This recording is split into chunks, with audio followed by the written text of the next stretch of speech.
High dear students, welcome back to NEET and channel. NEET 2024 అయితే చాలా వివాదాస్పదం అవుతుందని చెప్పొచ్చు. ఎందుకంటే కౌన్సిలింగ్ కూడా జూలై 6th అన్నారు, దాన్ని వాయిదా వేశారు. అదొక పెద్ద రీజన్తోనే వేశారు దాదాపు.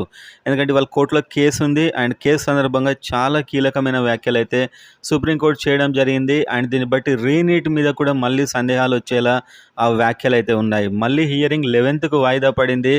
కానీ ఇప్పుడు ఏం జరగబోతుంది అనే ఒక క్లారిటీ ఇన్ఫర్మేషన్ అయితే వీడియోలో నేను మీకు చెప్తాను.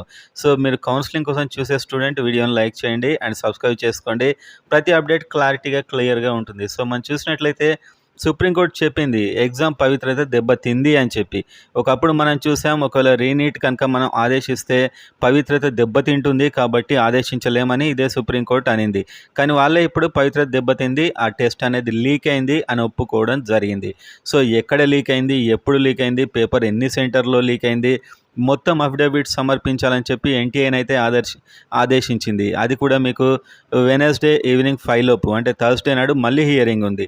10th ఈవినింగ్ లోపు అఫిడవిట్స్ ఇవ్వాలి. ఎంతవరకు లీక్ అయింది, ఎక్కడి వరకు వెళ్ళింది, ఎవరికి లీక్ అయింది, వాళ్ళని మీరు గుర్తించారా లేదా అనేది కూడా. అదేవిధంగా సిబిఐ కూడా ఒక ఆదేశం ఇచ్చింది, మీ ఇన్వెస్టిగేషన్ ఎక్కడి వరకు వచ్చింది దాని మీద కూడా ఒక అఫిడవిట్ ఇవ్వండి. అండ్ ఎప్పుడు రీటెస్ట్కు ఆదేశిస్తారు అనేది కూడా వాళ్ళు చెప్పారు. సో అందులో చాలా అంశాలు ఉన్నాయి. పేపర్స్ ఎక్కడెక్కడికి వెళ్ళాయి, విదేశాల్లో ఎక్కడికి వెళ్ళాయి, సెంటర్స్లో ఎలా వెళ్తుంది, ఎక్కడ ప్రింట్ చేస్తారు, కంప్లీట్ ఇన్ఫర్మేషన్ అడిగారు. అండ్ అదేవిధంగా ఇది సోషల్ మీడియాలోకి ఏమైనా పేపర్ వచ్చిందా, మీరు గుర్తించారా, గుర్తించడానికి ఎలాంటి చర్యలు తీసుకున్నారు, ఎంతమందికి లీక్ అయింది అనేది మీరు పట్టుకున్నారా, సో ఎగ్జామ్కి ఎన్ని రోజుల ముందు లీక్ అయింది అనే దాన్ని బట్టి మా రీటెస్ట్ ఇవ్వాలా వద్దా అనేది ఆలోచిస్తామని చెప్పారు. అంటే ఎగ్జామ్కి చాలా రోజుల ముందు ఒకవేళ లీక్ అయినట్లయితే రీటెస్ట్కు ఆదేశిస్తామని ఇండైరెక్ట్గా చెప్పారు. సోషల్ మీడియాలో సర్క్యులేట్ అయినా కూడా రీటెస్ట్ ఉంటుంది. అండ్ రీటెస్ట్ ద్వారా, అంటే ఈ లీక్ ద్వారా ఎవరైతే లాభం పొందారో వాళ్ళందరినీ పట్టుకోలేకపోయినా కూడా రీటెస్ట్ ఉంటుంది.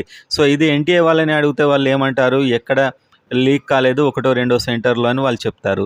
సిబిఐ కూడా ఎలాంటి అఫిడవిట్ ఇస్తుంది అనేది ఇప్పుడు మనం చూడాల్సి ఉంది. సో ఈ విధంగా పేపర్ ఏ సెంటర్లో లీక్ అయింది, ఎగ్జామ్కి ఎన్ని రోజుల ముందు లీక్ అయింది, సోషల్ మీడియాలోకి వెళ్ళిందా అనే కంప్లీట్ ఇన్ఫర్మేషన్ అయితే అడిగారు. ఇప్పుడు ఎన్టీఏ ఇచ్చే ఆన్సర్స్ అండ్ అదేవిధంగా సిబిఐ ఇచ్చే ఇన్వెస్టిగేషన్ రిపోర్ట్ బట్టి మనకి మళ్ళీ 11th నాడు దీనికి సంబంధించినటువంటి ఒక న్యూస్ తెలిసే అవకాశం అయితే డెఫినెట్గా కనిపిస్తుంది. సో ఇప్పటికి కూడా ఒప్పుకున్నారు పేపర్ లీక్ అయిందని 23 లక్షల మంది స్టూడెంట్స్ కాబట్టి రీటెస్ట్కి ఇవ్వడం అయితే అంత సాధ్యం కాదు.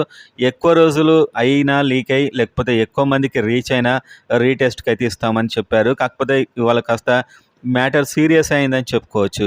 ఇంకా క్లారిటీగా నెక్స్ట్ మనకు 11th నాడు తెలుస్తుంది దీని మీద.